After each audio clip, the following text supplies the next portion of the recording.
She just was so positive. Heaven's there. This time on Unexplained Mysteries, Miracles on Earth. You'll hear about a boy with life-threatening injuries and little hope. His entire pelvis was crushed under the tires. But his family puts their trust in spiritual power. Steve and I prayed on the way to the hospital, and the family prayed as a family. A little girl has a near-death vision. I looked behind me, and I saw a guardian angel telling me not to be afraid. Worshippers gather at a place where they say miracles occur. A vapor appeared over the top of it. When it did, it went into the shape of a lady. And they believe a psychic heals with her touch. I've seen a woman, 45 years, she was bent over with scoliosis. When she left here, she stood straight up. Find out what happens when a desperate couple takes their child to her as a last resort. She looked at us and she said he's being healed in 3 parts, and the first part is happening right now. A little girl's incredible recovery from a terrible accident. From a coma, we never see someone heal as fast as Ashley, appeared to. I mean, something was on her side. I think he just pulled back the veil and let her see a little bit of heaven. We'll tell you about the firefighter trapped in a fire with no way out until he sees a vision. And it started to take the shape of a young lady. Well, maybe I've already died.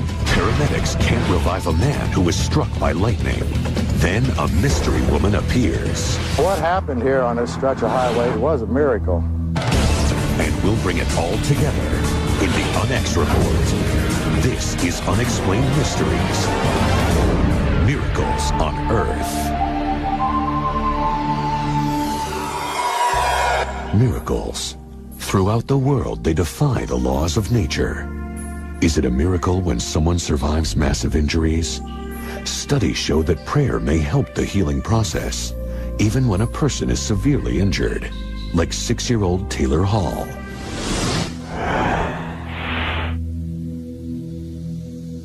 It was a bright sunny day. He took his skates out, and then my son Chris was in the front bedroom, and he heard the truck screech. You could hear the truck coming down the corner. You could hear it as it would kind of screech, because Taylor was coming down the sidewalk, and as he hit the sidewalk, he hit a patch of rocks, and he couldn't stop himself in time. Fire department came, and the ambulances came, and he was in a pool of blood. He lost over 4.5 units in the street, which is almost half your body's blood. And he was ripped open from his navel all the way to the back. Taylor's prognosis was not good. His entire pelvis was crushed under the tires. I had grave doubts about being able to put his intestinal tract back together. The damage was so extensive in the pelvic area. He had huge open wounds. Again, very susceptible to infection. There was a very good possibility that the infection that might have gotten in there would be the thing that would end up killing him. The next thing we were told was that if he made it through that, that there would be a possibility that, one, he might not be able to have children, he might have to have a colostomy the rest of his life, his ability to walk might be impeded substantially. He thought he was going to die. I think that scared the nurses a little bit, because they said when patients think that they're going to die, then it's pretty serious.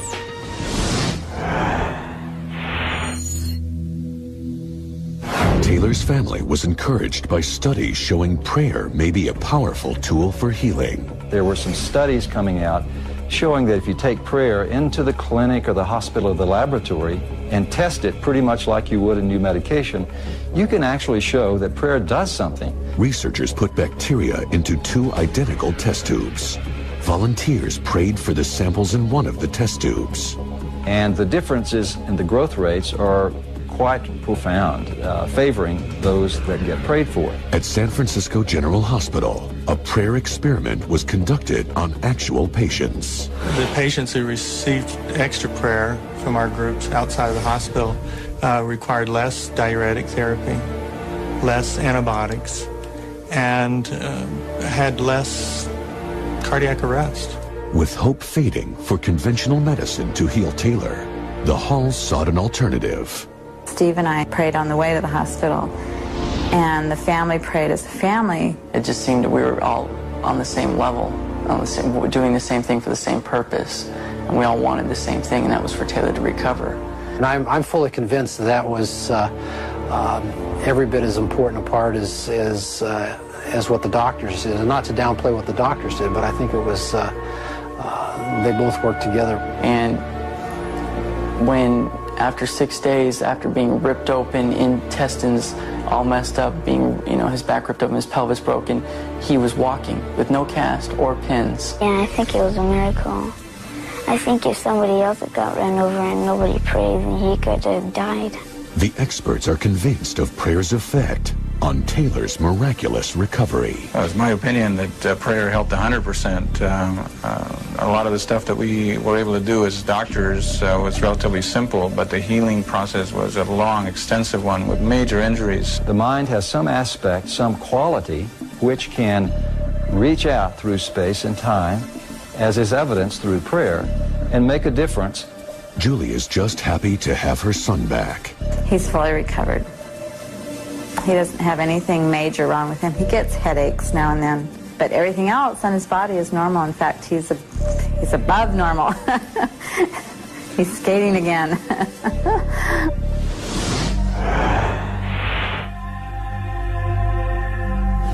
Barstow, California. A 2-year-old girl is riding her tricycle around the family pool. I ran through the hall, and I knew something was wrong, and I found her floating face down in the pool. My mom pulled her out,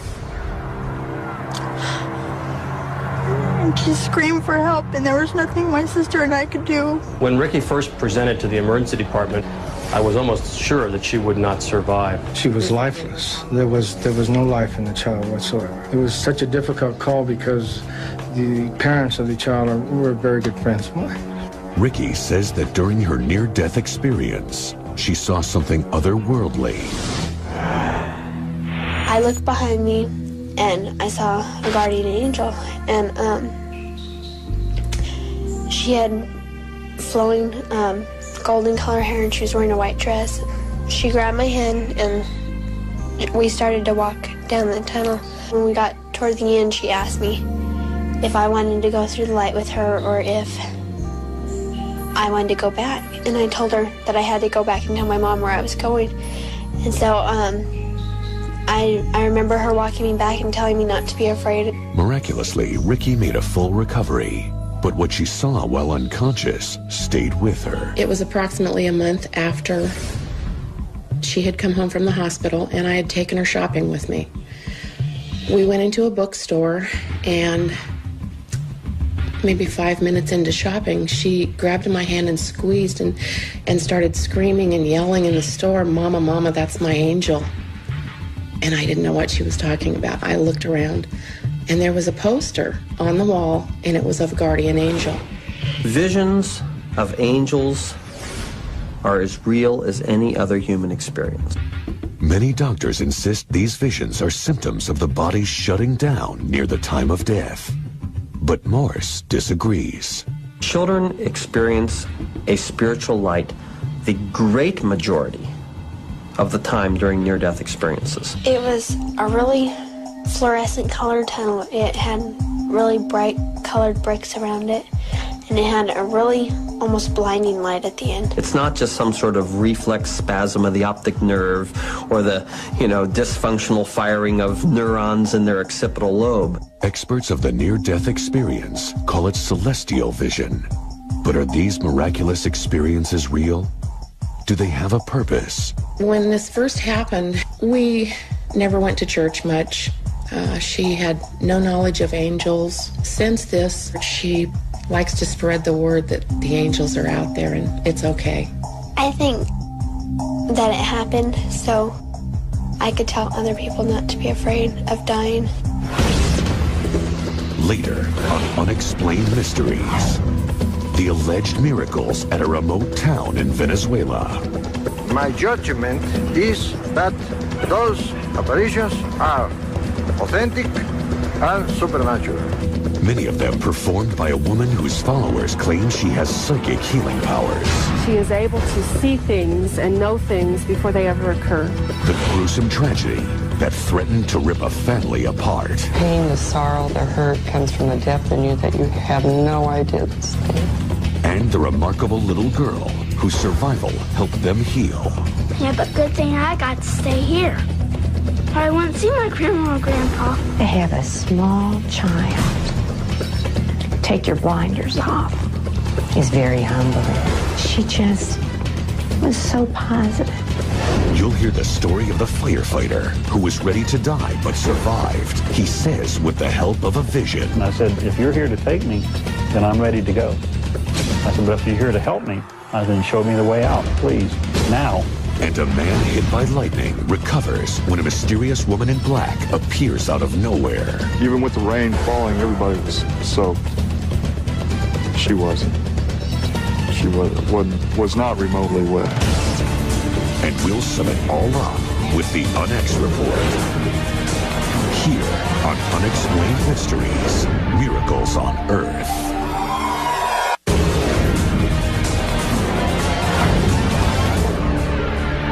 Unexplained Mysteries. Reports of miracles come from all over the globe.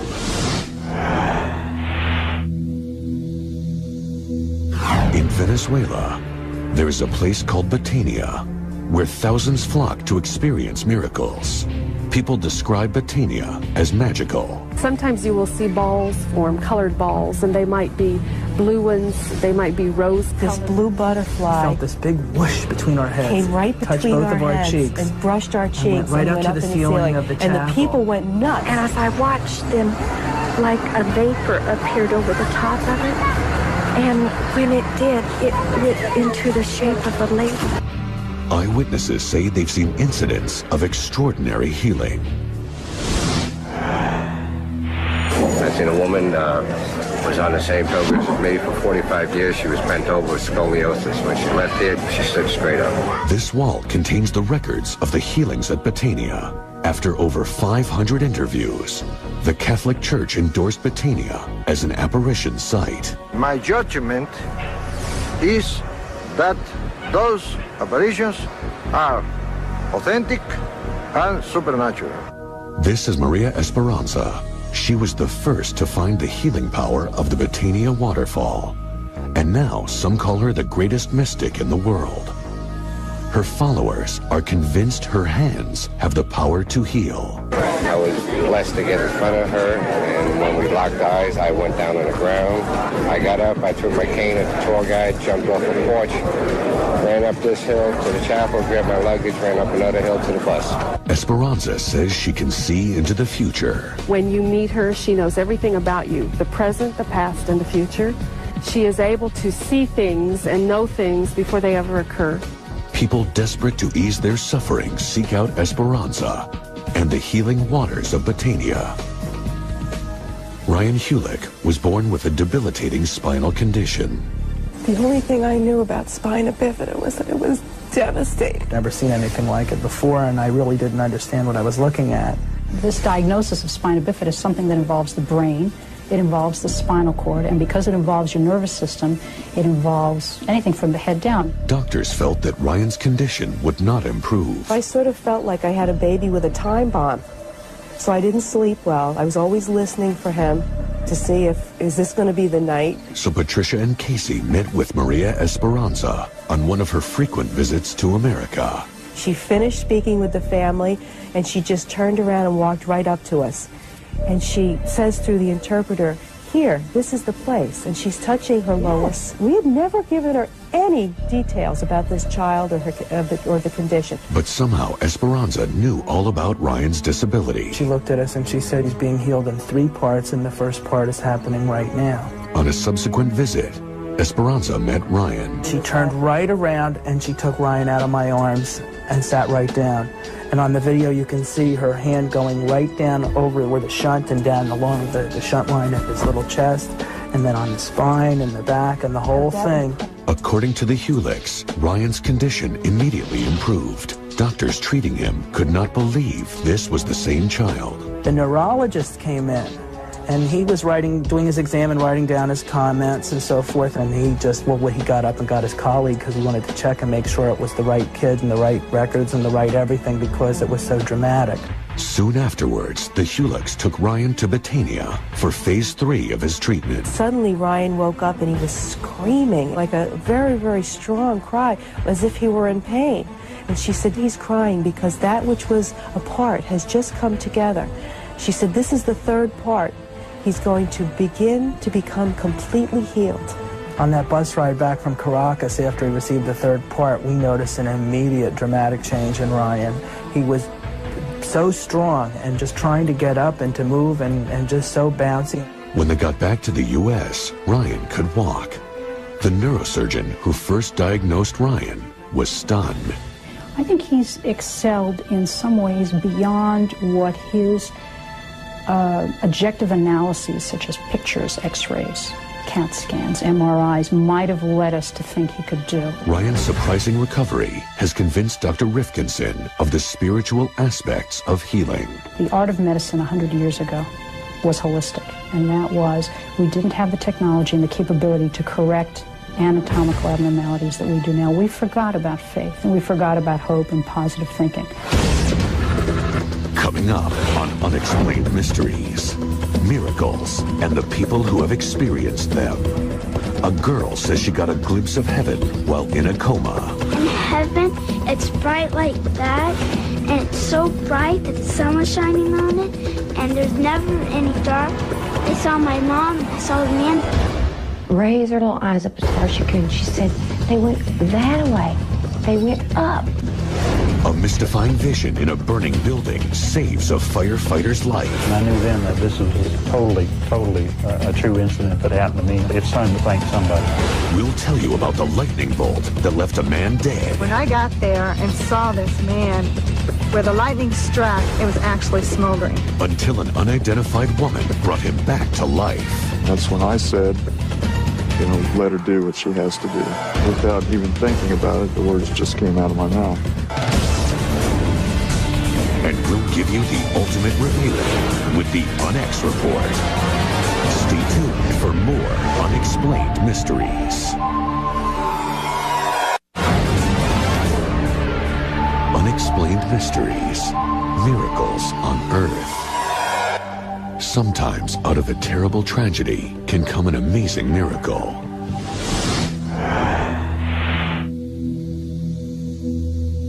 For Joan Frick, it began when her daughter came to her with a premonition.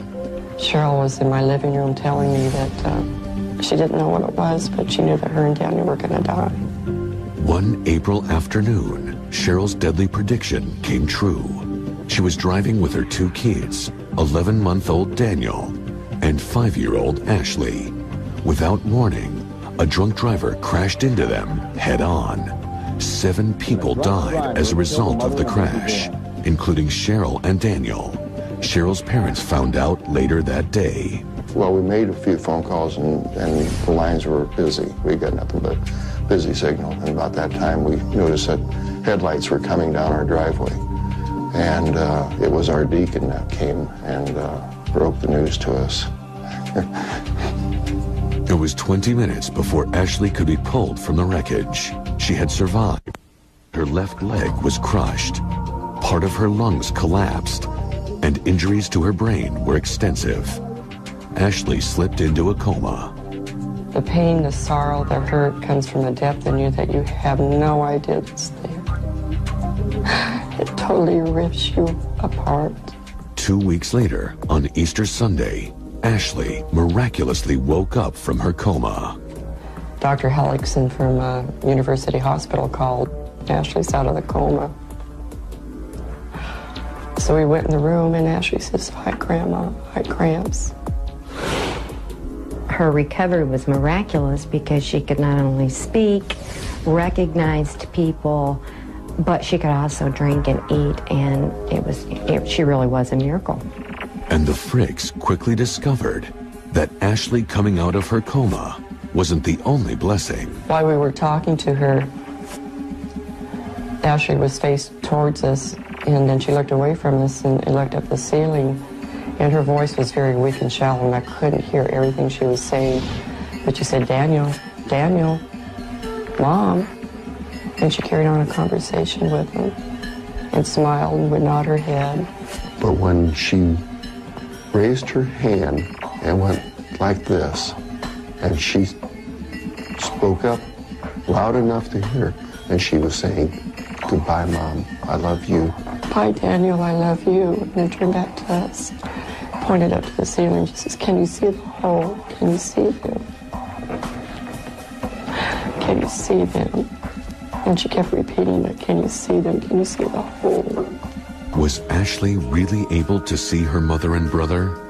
For her, the images were vivid. In heaven, it's bright like that, and it's so bright that the sun was shining on it, and there's never any dark. I saw my mom, and I saw the man. The man told me I had to go back, and my mom said she loved me, and then that's all I remember. She said to me that Mom had been there with her when she was in the coma, encouraging her to come out of it. She was lying in bed, and she'd raise her little eyes up as far as she could, and she said, they went that way. They went up.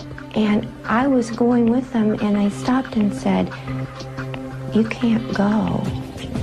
You have to stay. It's not your time. And so she said, I'm here, and they're in heaven. She just seemed so at peace with it, like Mom had gone off to work. And she knew where she was, no big deal. Those close to Ashley believe every word of her story. Was the hand of God reaching out to this family? So I think he just pulled back the veil and let her see a little bit of heaven to help her. 3.5 months later, Ashley was released from the hospital. She started her physical therapy, and her miraculous recovery began. From a coma, we never see someone heal as fast as Ashley, appeared to. I mean, it just, something was on her side. Someone was there to say, hey, this girl's got to be here, and we're going to make it the best we can. Did Ashley Dial experience a miracle? Did she get a glimpse of heaven? Whatever occurred seemed to touch all of the people around her. Yeah, but good thing I got to stay here, or I wouldn't see my grandma or grandpa. Many times when I cry, Ashley will pat me on my back and say, Grandma, it's okay. Mom's in heaven and she's happy. Ashley's a miracle child. She blessed me tremendously by being able to work with her. To have a small child take your blinders off is very humbling. She just was so positive. Heaven's there. Next on Unexplained Mysteries, more miracles on Earth. A firefighter can't get out of a raging inferno.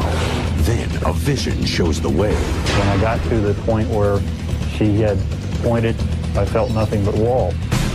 But when I pushed, a door opened, and I fell out into the parking lot. Paramedics are helpless to save a motorcyclist struck by lightning, but a woman in black saves his life. No one knows where this lady came from or where she went to. It is truly a miracle. And we'll summarize it all on the Unexplained Report. There's more Unexplained Mysteries, Miracles on Earth.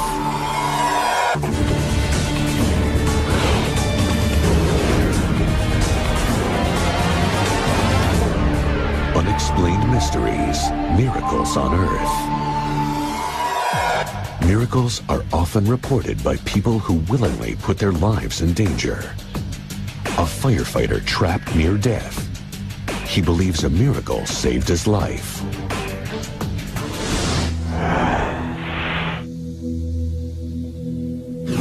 There's no person on this earth, I think, that could ever tell me that it was all in your mind. You didn't see anything. You didn't experience anything. I know what I saw. I was at a point where this was probably going to, be my last fire. I was probably going to die. Hialeah, Florida. Ken Carter was relaxing with his fellow firefighters when the call came in that would change his life. Going off from the scene at 1824 West 4 Avenue, Pandora's box. He spots smoke coming from the windows and doors. 10-4, have the Anderson wrap. We were having a lot of fires that particular month. The fire that we had in the evening hours of January 12th was at a building called Pandora's Box. There's always fear involved, not knowing every building is different, every fire is different. When Carter and his partner arrived, they encountered thick smoke and flames. Bravely, they rushed into the burning building. We were confronted with heavy smoke. We were very, very hot inside already, in open flames. Carter's partner couldn't tolerate the heat and had to leave. I kept on fighting the fire and trying to knock down as much fire as I possibly could. And the opportunity was there to do as much as I could until he got back or the backup crew came in. But that didn't happen. When a firefighter's air tank runs low, a bell rings to warn him he has just a few minutes of air left. Carter heard his warning signal go off. I heard a warning signal go off. The warning signal was hooked to our air tank. Then you only have approximately 4 minutes of air left in your tank. At that point, I said, well, it is time to leave the building. I turned around, I picked up the hose like you're supposed to do, and I attempted to follow it out of the building. But the hose was tangled and twisted. And when I started to draw down on my air tank, my mask started to collapse on my face, and I knew at that point that I was out of air. So I removed my mask and was confused, started to become disoriented. I realized that I was going to have to do something very, very drastic or very, very lucky to get out of this building. But he couldn't see any lights or any way out. And this is when I decided, well, maybe this is it for me. Maybe this is my final fire. Maybe this is when I meet my last alarm. I was starting to cough and gag. What I decided to do at that point was just settle up my life, I guess. And I knelt down and I asked for some type of divine intervention. And that's when Carter says he saw something that couldn't possibly be there, but was. Across the room, I just saw something out of the corner of my eye.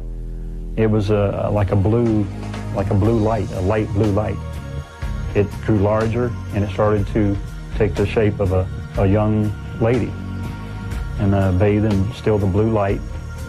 Her clothes was like a long billowing type veils and a very peaceful, very serene look on her face.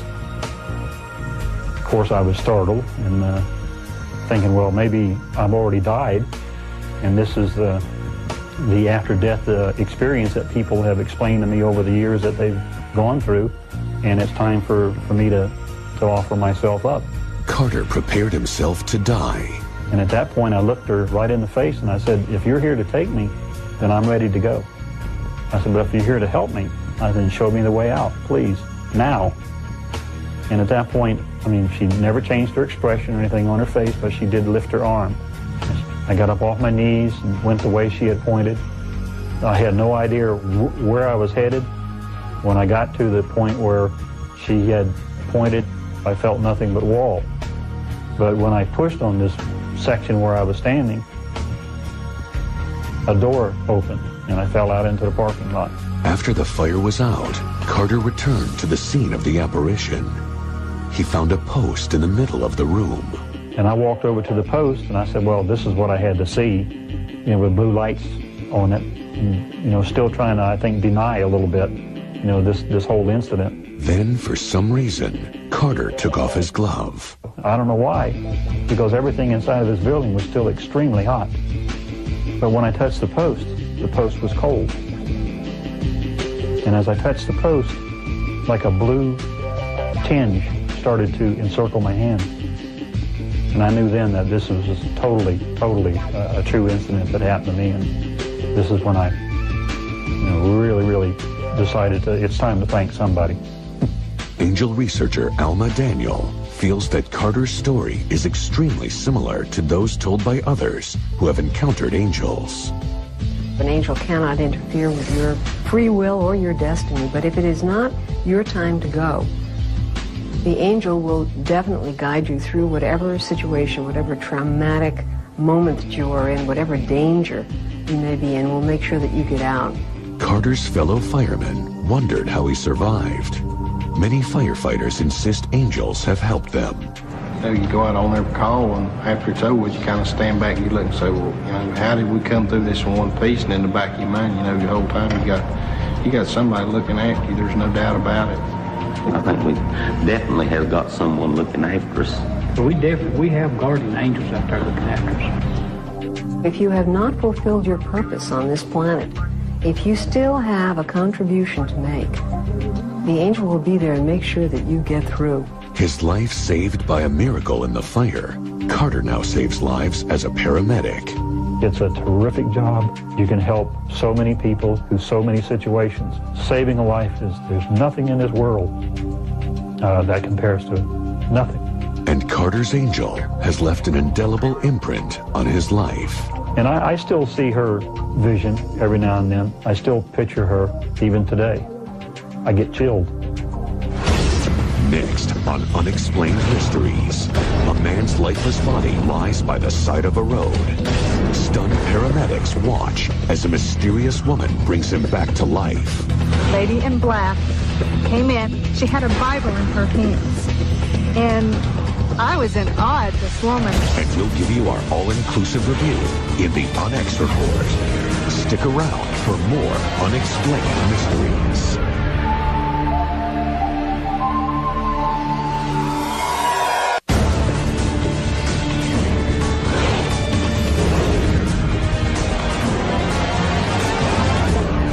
Unexplained Mysteries, Miracles on Earth.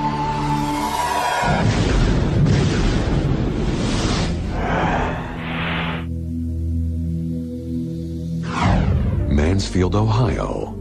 Bob Davidson was a volunteer fireman going through rough times. His father had just passed away, and he was concerned about his rocky relationship with his daughter. We didn't get along. A teenage daughter and a father, you know, we had our differences. So Davidson decided to take a break.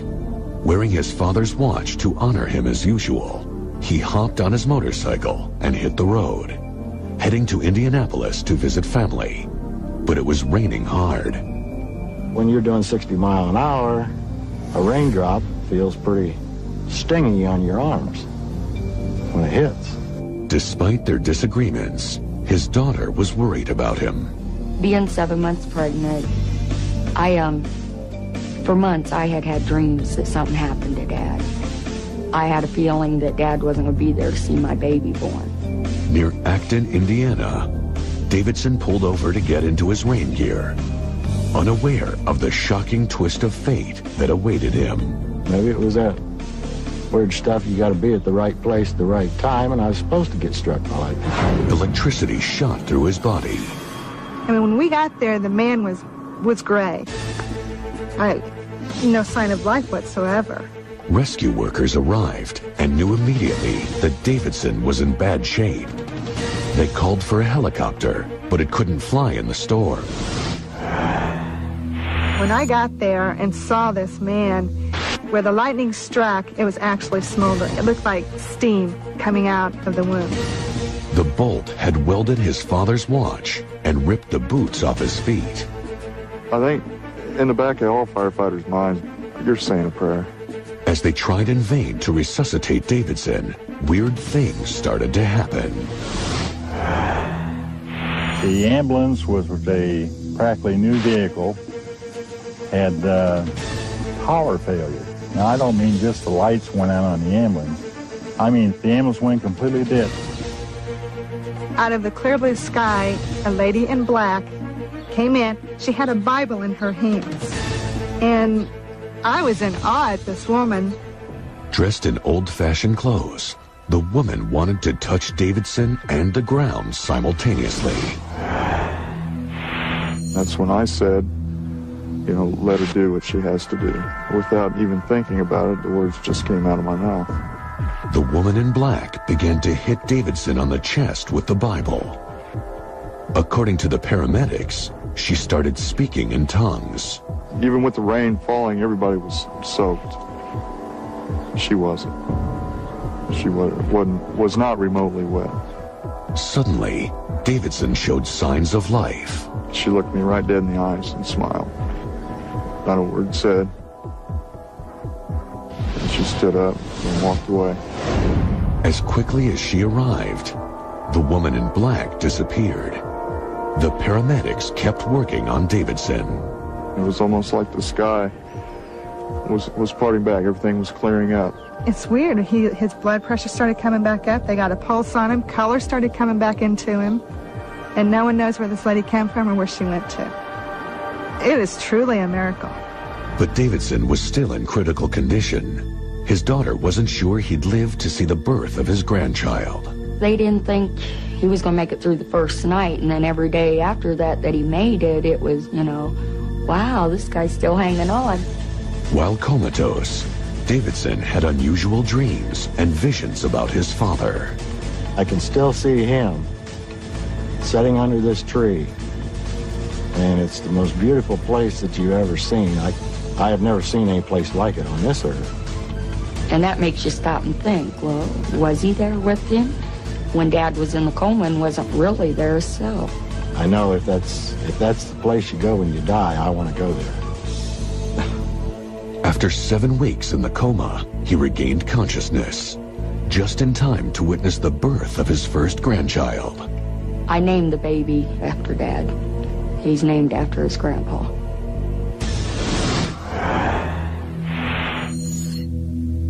Clues to the identity of the woman in black may come from Acton's past. Acton, having been a spiritual center for many years, perhaps some of that has held over. In the 1800s, Acton was the home of a religious campground. It was a generation that believed in, maybe more than we do now, in the spiritual powers. But one day, a fire started on the religious site. The fire went so quickly that they didn't have any real opportunity to stop it, although they tried. Some feel that the woman in black was a spirit from the burned campground who saved Davidson's life because he was a firefighter. In the Acton Museum are an old-fashioned black dress and a Bible, exactly like the paramedics saw the night Bob Davidson was brought back to life. I would just like to walk along with her and tell her how much I appreciate what she did in giving me a second chance on life. I don't know what happened here on this stretch of highway, but it definitely was a miracle. Coming up on Unexplained Mysteries, our full account of miracles on Earth in the UNX Report.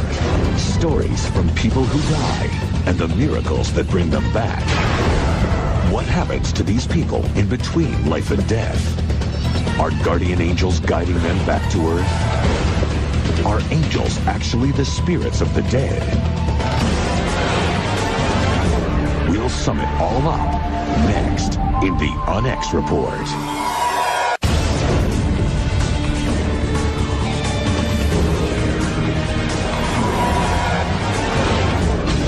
The UNX Report. People make remarkable recoveries from devastating traumas. Do miracles exist on Earth? A child hit by a truck suffers massive injuries. He lost over 4.5 units in the street, which is almost half your body's blood. Yet he lived. His father says it was due to the power of prayer. And I'm fully convinced that was every bit as important a part as what the doctors did. Some researchers are convinced of the positive effect of prayer. If you take prayer into the clinic or the hospital or the laboratory and test it, you can actually show that prayer does something. The similarities in stories of children's near-death experiences are convincing experts that miracles exist. Children experience a spiritual light. It's a light that one child said to me has a lot of good things in it. I saw a guardian angel, and she had flowing golden color hair, and she was wearing a white dress. And started screaming, "Mama, Mama, that's my angel." And there was a poster on the wall, and it was of guardian angel. In heaven, it's bright like that. I saw my mom, and I saw the man. The man told me I had to go back, and my mom said she loved me, and then that's all I remember.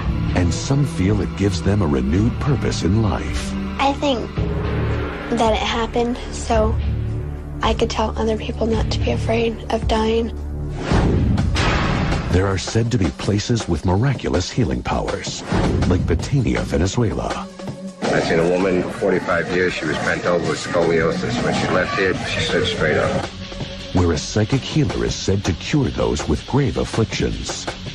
When you meet her, she knows everything about you, the present, the past, and the future. A family is certain she cured their son's spinal deformity. She said he's going to begin to become completely healed. We noticed an immediate dramatic change in Ryan. He was so strong. Some claim that angels come to them in their most dire moments. It was like a blue light, and it started to take the shape of a young lady. But she did lift her arm, and she pointed, pushed on this section. A door opened, and I fell out into the parking lot. And no one knows where this lady came from or where she went to. It is truly a miracle. Could all these eyewitnesses be wrong? Or did they experience actual miracles? These are questions without answers. That is why, for now, they must remain an unexplained mystery.